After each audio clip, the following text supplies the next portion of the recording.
Ертеде ешкі жүні ертеде шал мен кемпір өмір сүріпті.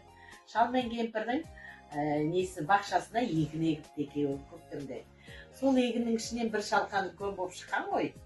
Соны суырайын десе күздің шамасы келмейді шалдың. Жалғыз өзі суыра алмайды. Сосын кемпірі шақырады. Кемпір кел деп кемпірі келеді. Екеу жабылып ала алмайды. Сосын кемпірі қызын шақырады. Қызым кел дейді. Қызыны келсе де суыра алмайды шалқанды. Сосын қызы тұрады да итін шақырады. Итім кел дейді. Ит келеді көмекке.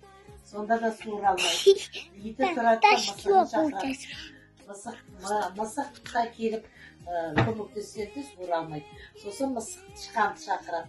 Содан ақыр тышқан келген соң әлгі шалқанды бар ғой, суырып алады. Сонда бәріміз жабыл істесек, ол нәрсені ала алады екенбіз. Жалғыз адам суырып алады. Құрметші жігер.